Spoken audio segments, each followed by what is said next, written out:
In the heart of the Midwest, in a small, quiet town where streets are lined with maple trees and the occasional hum of cicadas fills the air, John and Emily Reed lived a seemingly idyllic life. Their modest, two-story home was surrounded by a neatly trimmed yard, a wooden swing on the porch, and a fenced area for their loyal German shepherd, Storm. To them, life was simple and good.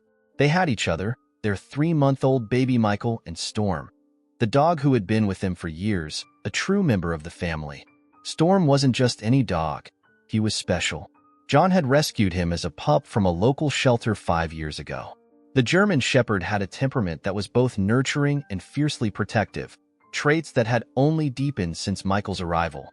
Emily would often smile as she watched Storm lie next to Michael's crib during the day, his ears perked up at every noise, his eyes alert, as though he understood his role in protecting the newest member of the family. But something changed. It started subtly, almost unnoticeably at first. Storm began to act differently at night. Instead of lying peacefully next to Michael's crib or in his usual spot by the bedroom door, he would position himself in a peculiar corner of the nursery, his body rigid and tense. He would growl softly, a low, continuous rumble that reverberated through the wooden floors. Emily dismissed it at first, thinking it was perhaps a stray animal outside or Storm adjusting to the new routines. But as the nights went on, the growls persisted, and his focus on that corner deepened, almost obsessive.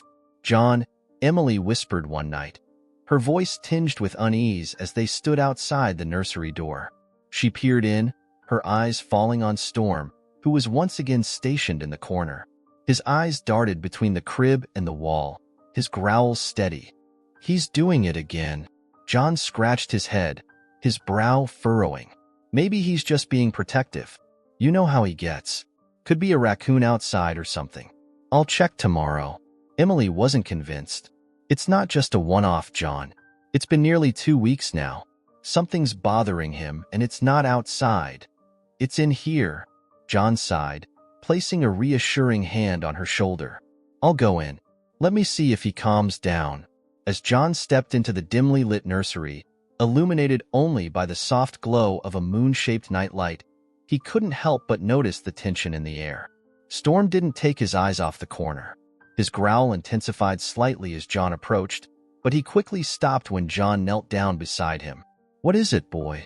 John murmured, running his hand through Storm's thick fur. Storm let out a short, low bark, his gaze unyielding. John squinted at the corner but saw nothing out of the ordinary. Just the cream-colored walls, a rocking chair, and Michael's crib positioned a few feet away. Emily appeared in the doorway, cradling Michael, who had stirred awake from the commotion. "Do you see anything?" she asked, her voice barely above a whisper. "No," John replied, shaking his head. "It's just a wall, Emily." I don't know why he's so worked up, but as the couple stood there in the stillness of the room, they couldn't shake the feeling that something was amiss. The house was quiet, too quiet, and Storm's behavior, though subtle, felt like an unspoken warning. The way his body remained taut, the way his growls seemed directed at something unseen, planted a seed of doubt in their minds. As they tucked Michael back into his crib and left the room that night, Storm remained behind, resolute in his guard. His deep, guttural growls echoed faintly down the hall, and for the first time in their home, Emily felt a sense of unease she couldn't explain. "John," she whispered as they settled into bed, her eyes wide in the darkness. "What if he's sensing something we can't?" John reached for her hand, squeezing it reassuringly. "He's a dog, Em. He's probably just being overly cautious because of Michael. Tomorrow, we'll check everything." "It's probably nothing," but as sleep eluded them both, they couldn't ignore the feeling that Storm's instincts were trying to tell them something they weren't yet ready to hear. Storm wasn't just a pet. He was family. John often said that adopting Storm was one of the best decisions they'd ever made. 5 years ago, after a long day at work, John had wandered into the local animal shelter, initially intending to donate supplies. What he didn't expect was to lock eyes with a scrawny German shepherd pup sitting silently in the corner of a kennel. His ears drooped and his fur matted. Unlike the other dogs barking for attention, Storm just stared at John, his amber eyes filled with a quiet intensity. I don't know, the shelter worker had said when John asked about him. He's been through a lot. Stray his whole life until now. But he's a good dog, smart and loyal. John had brought him home that very evening. Over the years, Storm proved to be everything the shelter worker promised and more. He was gentle with children, attentive to Emily's moods, and fiercely protective of their home. His favorite pastime was sitting on the porch, watching the squirrels in the yard, his ears twitching at every rustle of leaves. Storm was the kind of dog who seemed to sense things. Whether it was a storm rolling in or Emily's anxiety during her pregnancy with Michael. When Michael was born, Storm's behavior shifted, but in the best way possible. He became a guardian, almost like an older sibling to the baby. He would nuzzle Michael's tiny hand with his nose, gently wagging his tail. Emily often joked that Storm took his role as big brother more seriously than they'd expected. But this new behavior wasn't the Storm they knew. Over the past 2 weeks, the once calm and predictable dog had become restless, almost obsessive. During the day, he was his usual self, playful and loving. But at night, when the house quieted and the world outside darkened, Storm would transform. He would stand guard in the nursery, always fixating on the same corner of the room. The growling, the pacing, the unwavering focus. It was unnerving. Maybe he's jealous, Emily suggested one evening as they sat on the couch, watching Storm through the baby monitor. The dog was once again stationed in the corner, his growl low but persistent. You know, because of Michael. It happens with pets, right?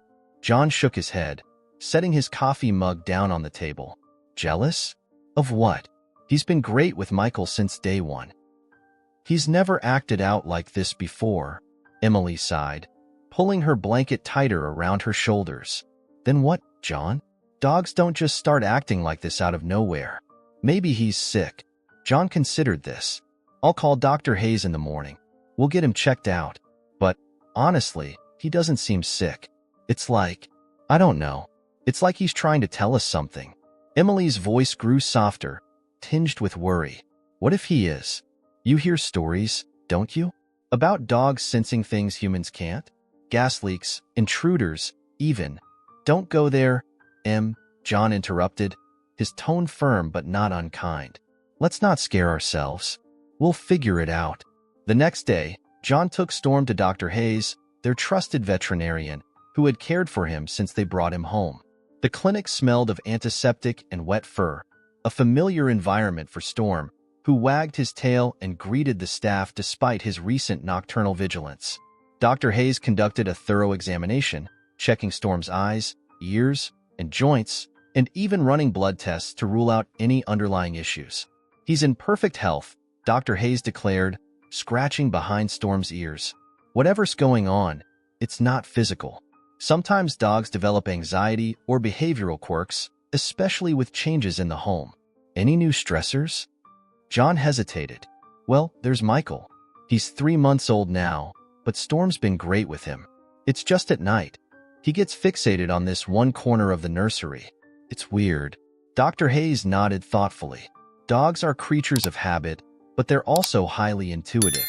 Could be something environmental, a noise, a scent, or even something structural that he's picking up on.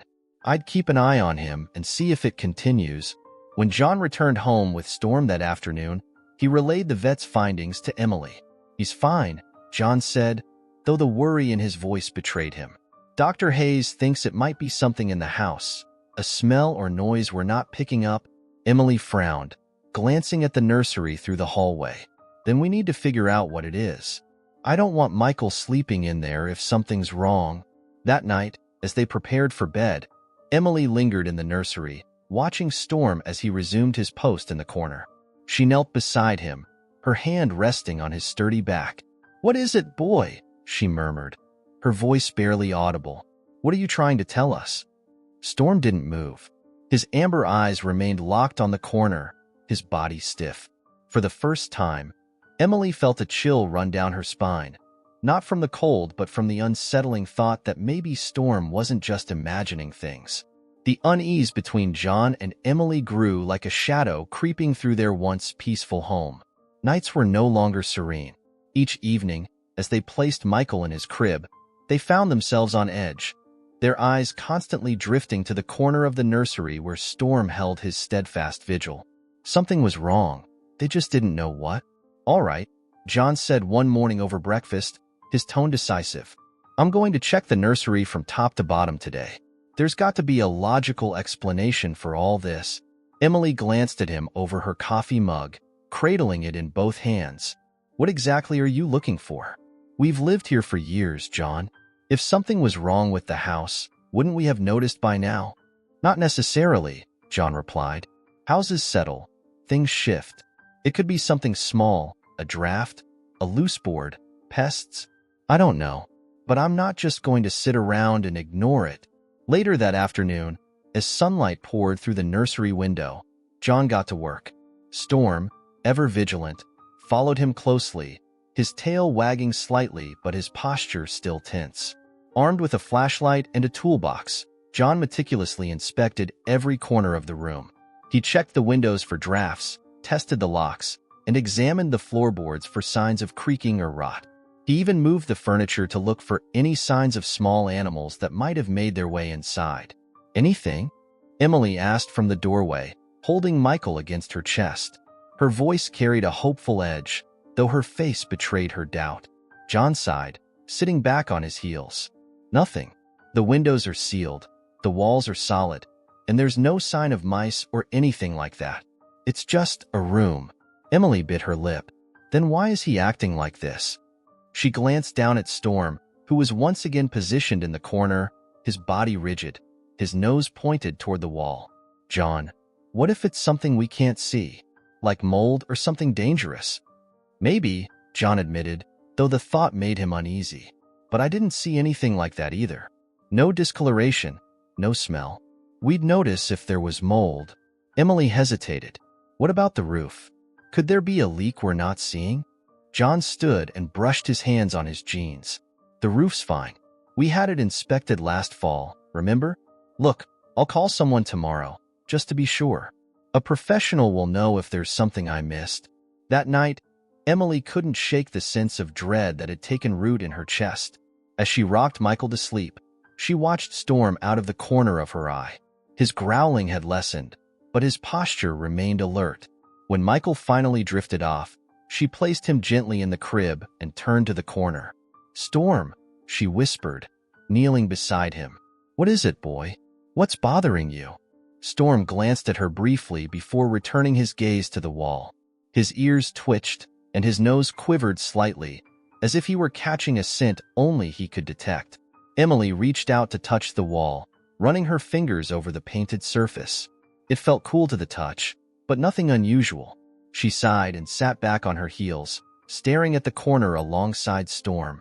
When John entered the room a moment later, she looked up at him, her face pale. "I don't think this is something we can just ignore," she said. "We need answers, John.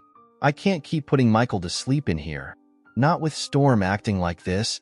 John knelt beside her, his brow furrowed in thought. "I know. I've already got the number of an inspector. I'll call first thing in the morning. We'll figure this out, Em. I promise." But as they left the nursery that night, the sense of uncertainty lingered. John double-checked the baby monitor, ensuring they could hear every sound from the room. As they lay in bed, neither of them spoke, but they both listened intently to the faint growls emanating from the nursery, a haunting reminder of Storm's unwavering concern. The next day, the inspector arrived, a no-nonsense man named Frank who carried a clipboard and a flashlight, his demeanor calm and professional. He assured John and Emily that he'd perform a thorough check of the nursery and surrounding areas.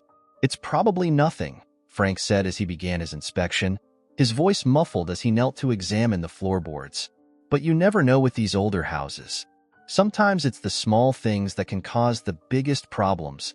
Storm remained in the room during the inspection, his watchful eyes never leaving the corner.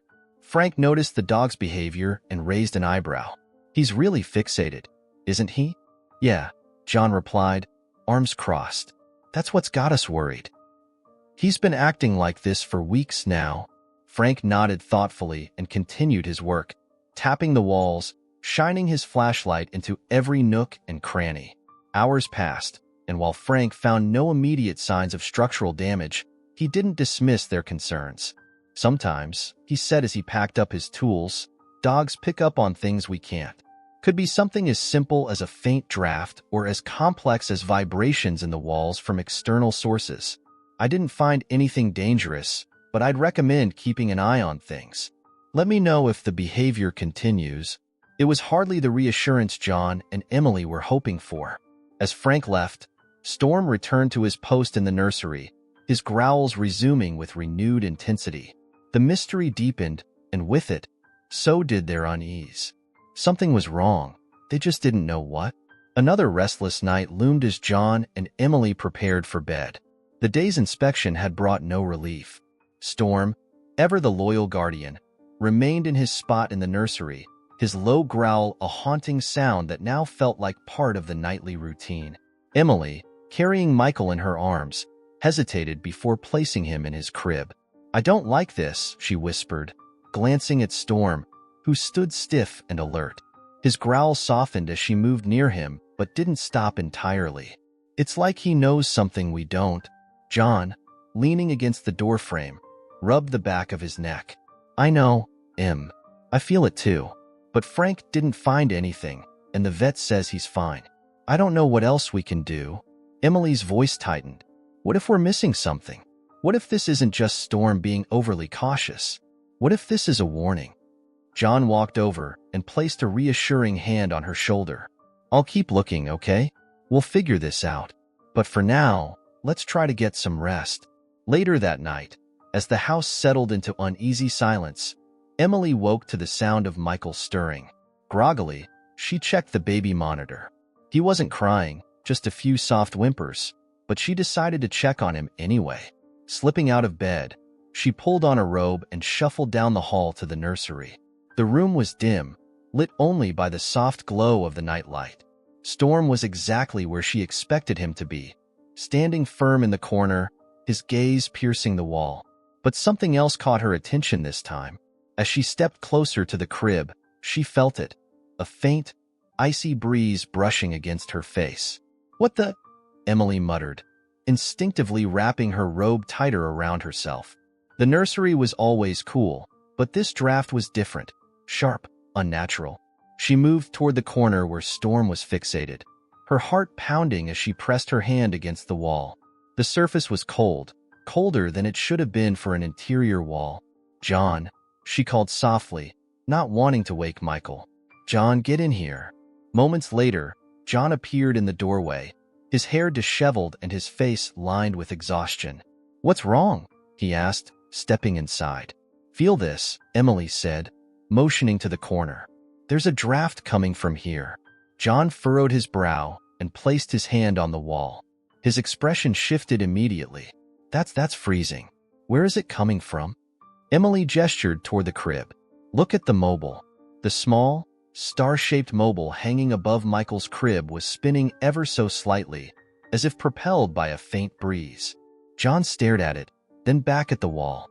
"That doesn't make sense. There's no vent here, no windows." "Exactly," Emily said, her voice trembling. "And Storm's been focused on this spot for weeks. Whatever it is, it's coming from here." John grabbed the flashlight from the hallway closet and knelt down in the corner, running his hand along the baseboard. As the beam of light swept across the wall, he noticed a small crack near the floor. "There," he said, pointing. "There's a gap. It must be letting in air from somewhere. But why is it so cold?" Emily asked, her arms wrapped around herself. "It's not even winter yet. It shouldn't feel like this." John didn't have an answer. Instead, he stood and walked to the thermostat in the hallway. The temperature was set to a comfortable 70 degrees Fahrenheit, but the nursery felt at least 10 degrees colder. "We'll have to get someone out here," John said, his tone resolute. "A contractor, maybe, to check the insulation or something." "This isn't normal." Emily nodded, though her unease didn't waver. As they left the nursery, she glanced back at Storm. His growl had quieted, but he remained in the corner, his body tense. It was as if he knew their discovery was only the beginning. The next morning, Emily called a local contractor while John stayed home to help oversee the inspection. The contractor, a middle-aged man named Dave with a thick beard and a no-nonsense demeanor, arrived with a toolbox and a thermal imaging camera. Drafts like this aren't uncommon, Dave said as he set up his equipment. Older homes settle over time, and sometimes gaps form in the walls. Let's see what we're dealing with. Using the thermal camera, Dave scanned the walls of the nursery. As the camera's screen lit up with a colorful display, his expression shifted from casual to concerned. "There's definitely something here," he said, pointing to a bright blue patch in the corner. "That's a significant cold spot. Could be poor insulation, or worse, there might be structural damage." "Structural damage?" Emily repeated, her voice rising. She glanced at John, who was already pacing. "How serious are we talking?" "Hard to say without opening it up," Dave replied. "But with drafts this cold, there's a good chance you've got some water intrusion. If it's been going on for a while, it could have compromised the wood framing inside." John cursed under his breath. "And we've had Michael sleeping in here the whole time." "We'll figure it out," Dave said, his tone reassuring. "But you'll want to get this fixed sooner rather than later.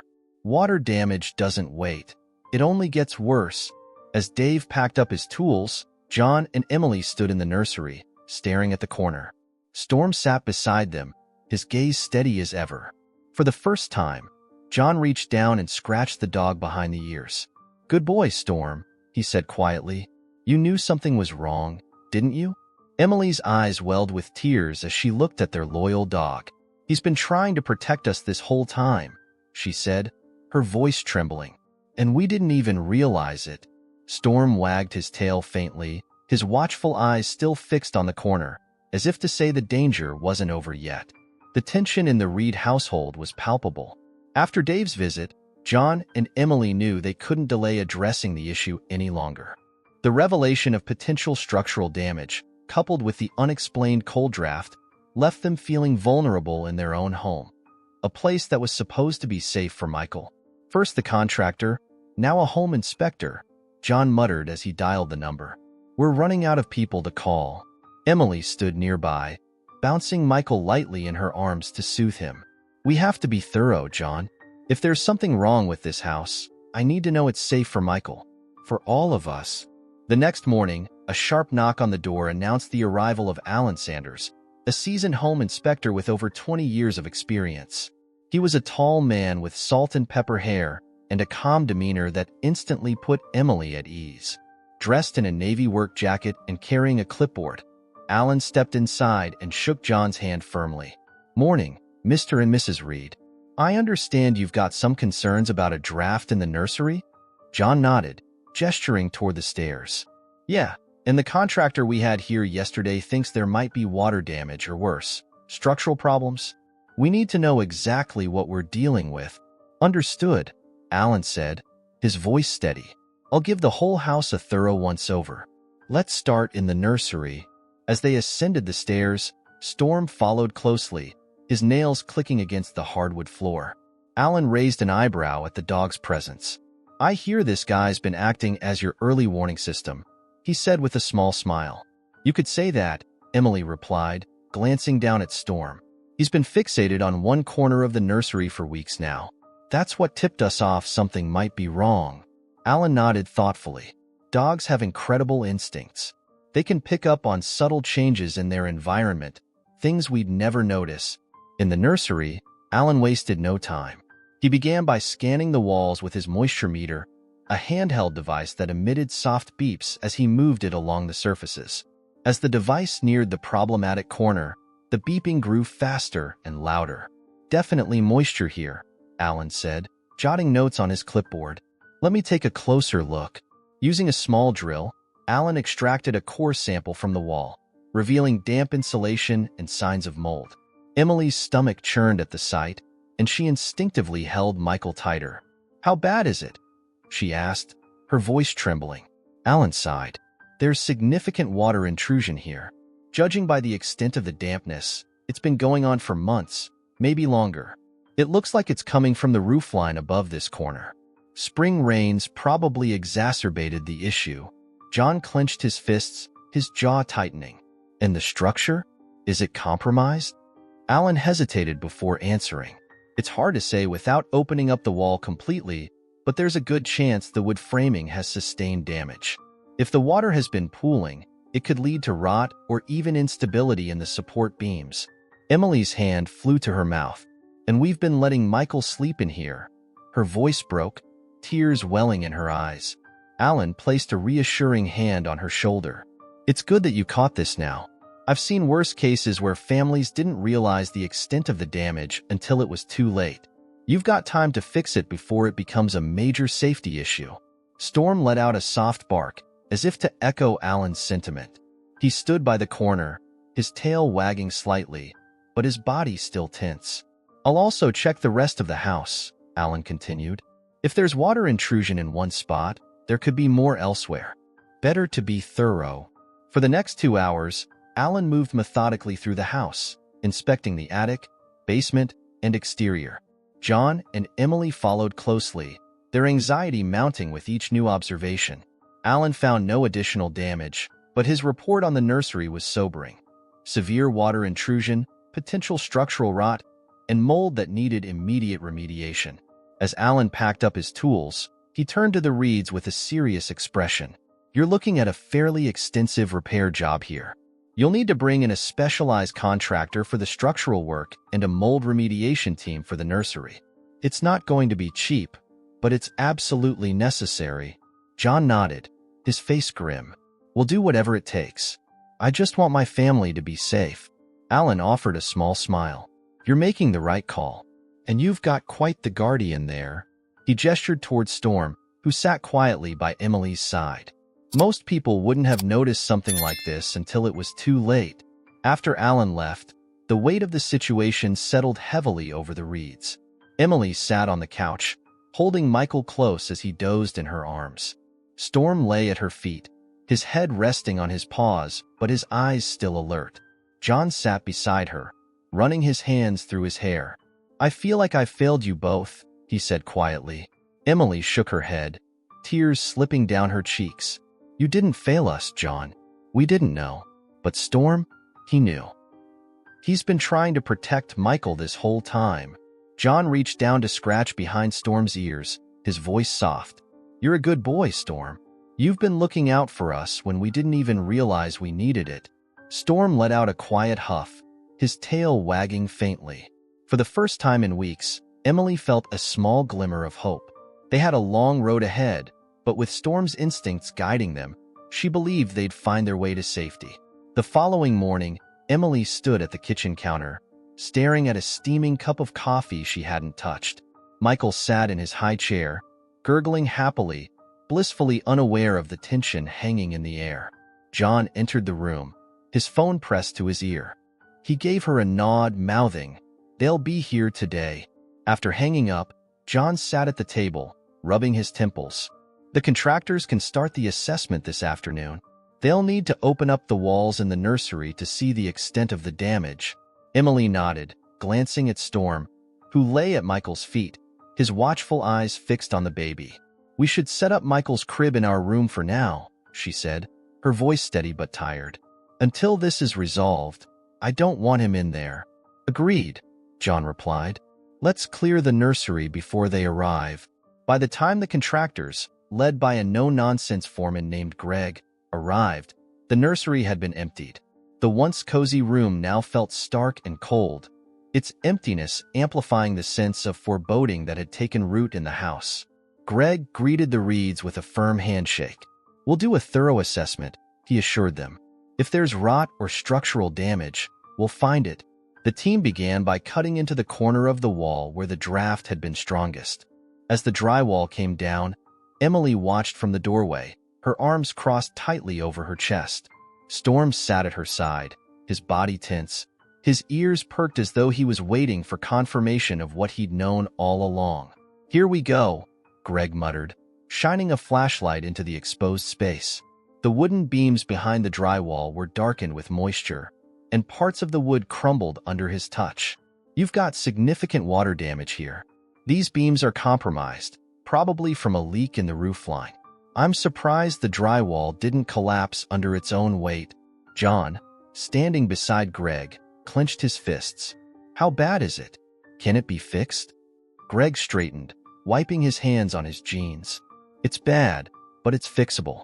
The affected beams will need to be replaced, and we'll need to address the source of the leak. If we don't stop the water intrusion, this will just happen again. And the mold? Emily asked, her voice tight. She couldn't take her eyes off the rotting wood, her mind racing with thoughts of Michael sleeping just feet away from it. Greg nodded. The mold's a concern, especially with a baby in the house. We'll bring in a remediation team to handle it. They'll seal off the room, remove the contaminated materials, and clean the air. It's going to take time, though, at least a couple of weeks. Emily leaned against the door frame, her shoulders sagging. Weeks. John placed a hand on her back, his voice low and steady. It's okay, Em. We'll make it work. The important thing is getting it fixed. Storm, as if sensing Emily's distress, nudged her leg gently with his nose. She looked down at him, a faint smile breaking through her worry. You knew, she murmured, scratching behind his ears. You were trying to warn us. Greg and his team worked tirelessly through the afternoon, removing the damaged materials and exposing the full extent of the water intrusion. By the time they finished their initial assessment, the nursery was unrecognizable, a shell of its former self, with exposed beams and plastic sheeting covering the affected areas. Here's the plan, Greg said as he packed up his tools. We'll start the structural repairs tomorrow. The mold remediation team will come in afterward. In the meantime, I'd recommend keeping this room sealed off and running an air purifier in the house. Got it, John replied, shaking Greg's hand. Thanks for coming out so quickly. That evening, as Emily rocked Michael to sleep in the living room, she couldn't stop thinking about how close they'd come to disaster. If Storm hadn't been so persistent, they might never have discovered the damage until it was too late. The thought made her stomach turn. When Michael finally drifted off, she placed him in the makeshift crib they'd set up in their bedroom and joined John on the couch. Storm lay at their feet, his head resting on his paws, but his eyes still alert. Do you think we would have noticed the draft if it weren't for him? Emily asked, her voice barely above a whisper. John shook his head. Honestly, probably not. I mean, maybe eventually, but not soon enough. Storm was the first one to notice something was off. He's the reason we caught this in time.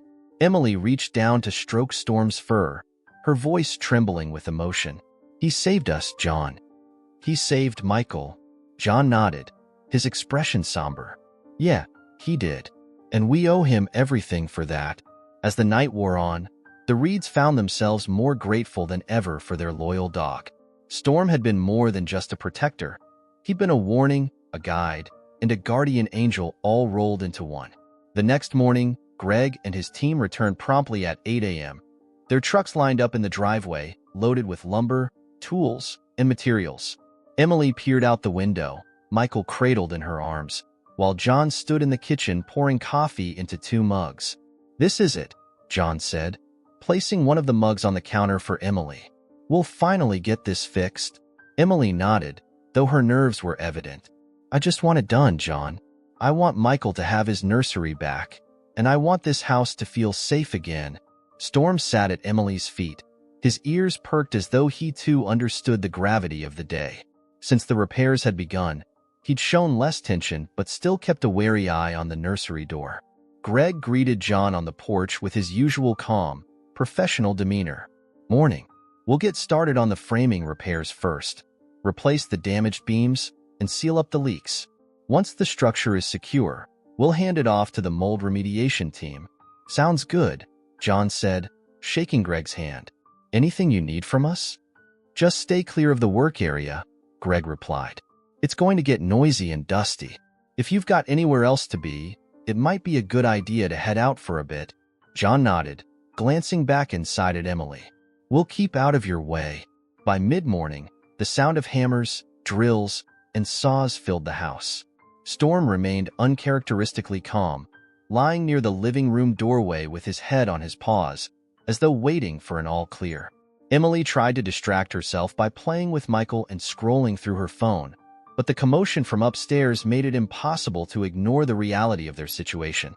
John, she said finally, setting Michael in his playpen. Let's take him for a walk. Storm too. I need some air. John nodded. Good idea. Let me grab the leash. As the family strolled through their quiet neighborhood, the crisp autumn air helped ease the tension that had been building for weeks. The leaves crunched underfoot, and Storm walked beside them, his tail swaying lightly. For the first time in days, Emily felt a faint sense of normalcy returning. When they returned home, Greg met them at the door, wiping his hands on a rack. His expression was neutral but focused. "We've made good progress," he said. "The damaged beams have been removed, and the new ones are in place. But I need to show you something." Emily's heart sank. "What is it?" Greg led them upstairs to the nursery, now a construction zone with tools and debris scattered across the floor. He pointed to the corner where the worst of the damage had been. "We found a small, hidden pocket in the wall cavity, likely caused by a poorly constructed addition to the house years ago. That pocket allowed water to pool, which led to the rot." John leaned closer to inspect it, frowning. "But it's fixed now, right?" "Structurally, yes," Greg confirmed. "But there's still some residual moisture deeper in the walls. We've sealed off the affected areas, but this room will need to remain closed until the mold remediation is complete."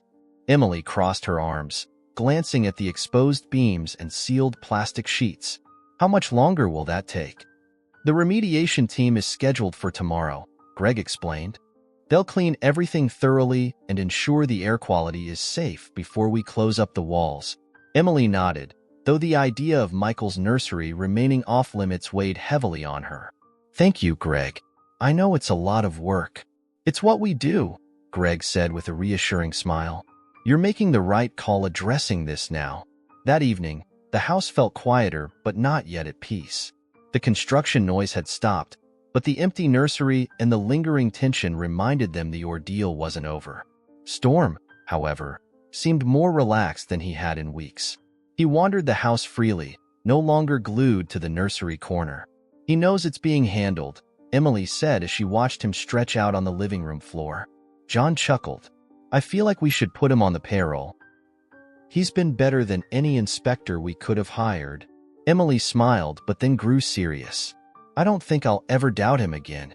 If Storm notices something's wrong in the future, I'll listen. He's been our protector in ways we didn't even realize." As the couple prepared for bed that night, Emily glanced at the baby monitor on her nightstand. The nursery feed now showed only an empty room, stripped down to its bare bones. Still, she felt a sense of progress, a belief that they were moving towards safety, one step at a time. "We're getting there," she said softly, pulling the blanket over her shoulders. John nodded, reaching over to take her hand. "Yeah, we are." In the corner of their bedroom, Storm settled into his bed, his tail wagging softly as though to confirm that the worst was behind them. For the first time in weeks, the Reeds drifted off to sleep without the sound of Storm's growls echoing through the halls. The next day dawned crisp and cool, with the faint smell of autumn leaves drifting through the open kitchen window. Emily, sipping her coffee, watched Storm lying on the rug near Michael's playpen. His posture was different now, relaxed, almost at ease. For weeks, he had been on high alert, his body taut with vigilance, but today he seemed like the dog she remembered. Calm, loving, and protective without the edge of anxiety. "Look at him," Emily said to John, who was pouring cereal into a bowl. "He hasn't growled once since yesterday." John leaned against the counter, watching Storm for a moment before nodding. "He knows the danger's gone. I've never seen him this peaceful since all of this started." Emily set her mug down, her voice quiet but resolute. "I think he was carrying all of our worry. He felt it before we did, and now that we're fixing things, it's like he's giving us permission to breathe again." At that moment, Michael let out a delighted squeal, his tiny hand reaching out towards Storm. The dog perked up, his ears twitching, and padded over to the playpen, his tail wagging. Gently, he nuzzled Michael's hand through the mesh, eliciting a fit of baby giggles. Emily's heart swelled at the sight. "Good boy, Storm," she murmured, kneeling down to scratch behind his ears. Storm leaned into her touch, his eyes closing briefly in contentment. By mid-morning, the mold remediation team arrived. They were efficient and professional, sealing off the nursery with plastic sheeting and running industrial air scrubbers to clean the space. The hum of the machines was a constant reminder of the work being done to make their home safe again, but it didn't bother Storm. He remained at ease, lounging in the living room or following Emily as she moved through the house. "Do you think he's really okay now?" Emily asked John as they sat on the couch later that afternoon. Watching Michael nap in his portable crib, John glanced at Storm, who was curled up on the rug, snoring softly. "I think so. He knows we're taking care of it. Dogs are smart like that. They sense when things are under control." Emily nodded, though a part of her still marveled at Storm's instincts. She reached down to stroke his fur, her voice soft. "He didn't just protect Michael. He protected all of us." That evening, after the remediation team left, Emily and John stood in the nursery doorway, looking at the room that had once been filled with warmth and life. The plastic sheeting was gone, the air felt clean and crisp, and the exposed beams had been treated and dried. The room was no longer a threat. It was a blank slate, ready to be rebuilt. Storm sat between them, his gaze calm but watchful, as though giving his silent approval. "It's almost done," John said, breaking the silence. "A few more days, and it'll be like this never happened." Emily nodded, her voice tinged with emotion. "I'll never forget it, though. Every time I look at this corner, I'll think of him. How he saved us." John placed an arm around her shoulders. "He's part of the family, Em. He always has been. But now we know just how much he's willing to do for us." As they turned to leave the nursery, Storm followed them down the hall, his tail wagging softly. That night, for the first time in weeks, the house felt whole again. There were no growls, no tension, just the quiet hum of a home on its way to healing. In their bedroom, as Emily tucked Michael into his portable crib, she glanced over at Storm, who had already settled into his usual spot near the foot of their bed. His eyes met hers briefly, and she smiled. "Good night, Storm," she whispered, her voice filled with gratitude. Storm let out a contented sigh, his tail thumping softly against the floor. For the first time in what felt like forever, the Reeds fell asleep knowing their home and their family was truly safe. Word of the Reed family's ordeal spread quickly through their small Midwestern town. At first, it was just casual conversation between neighbors. Someone had noticed the contractor's trucks lined up in the driveway for days, and others had overheard the sound of construction. But when Emily mentioned to a friend at the local park why they'd had to temporarily close off Michael's nursery, the story began to take on a life of its own. "Storm," her friend Caroline repeated, her voice filled with disbelief.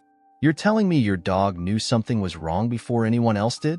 Emily nodded, glancing at Michael, who was giggling as he reached for a swing. "He didn't just know, he warned us. For weeks, he stayed in the nursery, growling at the corner of the room. At first, we thought it was nothing, but then we found the structural damage and mold. If it weren't for him, who knows what might have happened?" Caroline's expression shifted from surprise to concern. "I can't believe it. I mean, I've heard stories about dogs sensing things, but this? It's incredible and terrifying," Emily sighed, brushing a strand of hair behind her ear. "It made me realize how much we overlook. If we'd ignored Storm's behavior, we might not have found the damage until it was too late." Caroline was quiet for a moment before nodding. "I think I'm going to have my house checked. We've been putting off an inspection for years, but after hearing this, I'm not taking any chances." Within days, other families in the neighborhood began scheduling home inspections and repairs. Some discovered minor issues, loose shingles, small leaks, but others uncovered more serious problems. A young couple down the street found early signs of termite damage in their attic. An elderly widow discovered a crack in her foundation that, left untreated, could have caused significant damage. Emily and John found themselves fielding questions everywhere they went.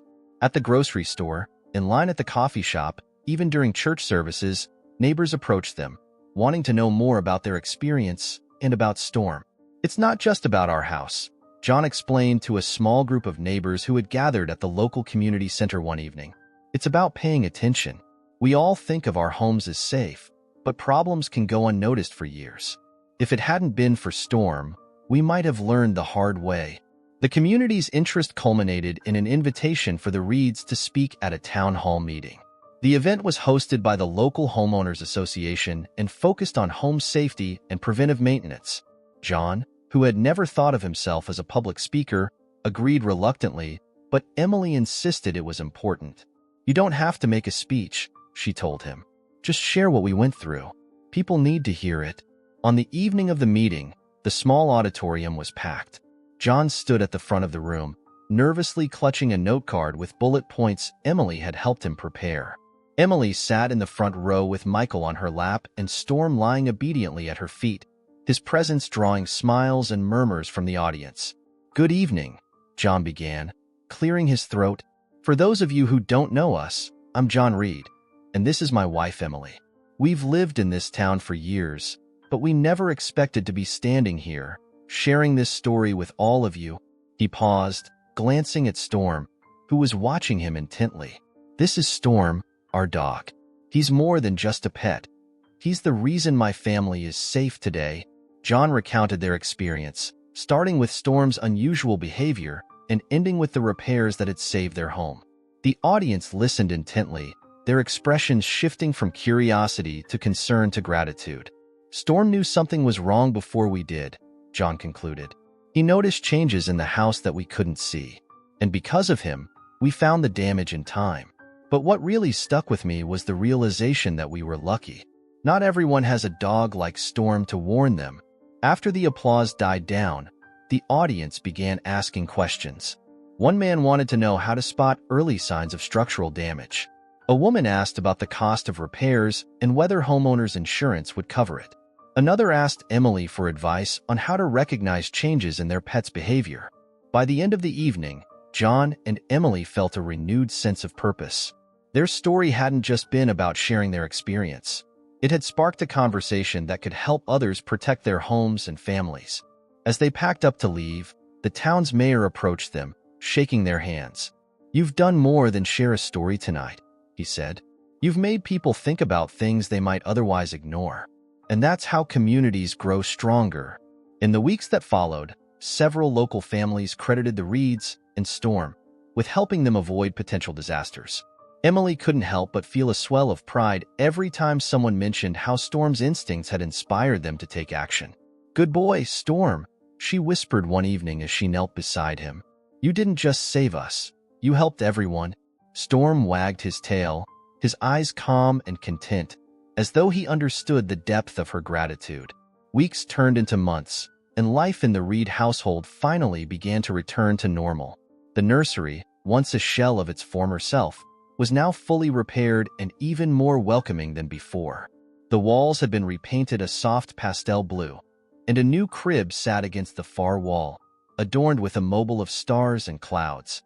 Fresh sunlight poured through the window, no longer obstructed by drafts or signs of damage. Michael seemed to sense the change, gurgling happily every time Emily carried him into the room. And Storm, faithful as ever, resumed his spot by the crib, not with tension but with a calm watchfulness, as if reassuring the family that his job wasn't over, even now. "Feels good to have everything back in place, doesn't it?" John asked one evening as he and Emily stood in the nursery doorway, watching Michael sleep. "It does," Emily agreed, leaning her head against his shoulder. "But I'll never forget what it took to get here, or how close we came to missing it." John nodded, his eyes drifting to Storm, who was curled up in the corner, his tail softly wagging in his sleep. "He's the real hero. I don't even know how to thank him." Emily smiled. "We don't have to. He already knows." But the Reed family wasn't the only one who wanted to recognize Storm's remarkable instincts. After hearing the story at the town hall, the local animal shelter, where John had adopted Storm years ago, reached out to the Reeds with an idea. A few weeks later, the family found themselves standing in the shelter's community room, surrounded by volunteers, neighbors, and even a local news crew. A banner hung above the stage, reading, "Honoring our canine hero, Storm." The director of the shelter, a kind-faced woman named Linda, stepped forward to address the crowd. "Every so often, we hear stories that remind us why animals are so important in our lives. Storm's story is one of those. His loyalty and instincts didn't just save the Reed family's home, they saved their lives. Today, We want to honor him for being more than just a pet. He's a protector, a hero, and a testament to the incredible bond between humans and dogs. Linda motioned for the Reeds to join her on stage. Storm trotted beside them, his ears perked as if he knew he was the center of attention. The crowd erupted into applause, and Michael clapped his tiny hands, giggling from Emily's arms. The shelter presented Storm with a medal engraved with the words, "Hometown Hero." John knelt beside him, fastening it around his collar. "Good boy, Storm," he said softly, scratching behind his ears. "You've earned this." As the event continued, Linda shared stories of other animals who had found loving homes through the shelter, using Storm's story as a reminder of the incredible potential in every pet. The crowd responded enthusiastically, with several attendees pledging to adopt or support the shelter's efforts. By the end of the day, John and Emily felt overwhelmed by the outpouring of support from their community. Neighbors approached them to offer congratulations and to share how Storm's story had inspired them to pay closer attention to their own homes and their pets. Back at home that evening, the family settled into their routine. Michael was tucked into his crib, the soft glow of the nightlight casting a warm hue over the room. Emily sat on the floor beside Storm, running her fingers through his fur as he rested his head on her lap. "You're more than a good boy. You know that," she whispered, her voice filled with emotion. "You're the heart of this family." Storm responded with a soft sigh, his tail thumping gently against the floor. As John joined them, he smiled at the sight of his family, whole, safe, and together. "We'll never forget this," he said quietly, sitting beside Emily. "And we'll never forget what he did for us." Storm stayed with them in the nursery for a while that night, his presence a constant reminder of the bond they shared. For the Reeds, the experience had been a wake-up call, but it had also deepened their appreciation for the simple, profound love of a loyal dog. As the house settled into peaceful silence, Storm moved to his usual spot by the crib, lying down with a contented huff. His watchful eyes closed slowly, knowing his family was safe and sound. For the Reeds, there was no greater comfort than knowing that Storm, their protector and hero, was always by their side. Leave your like, subscribe to the channel, turn on the notification bell, and watch this next story. It's incredibly moving.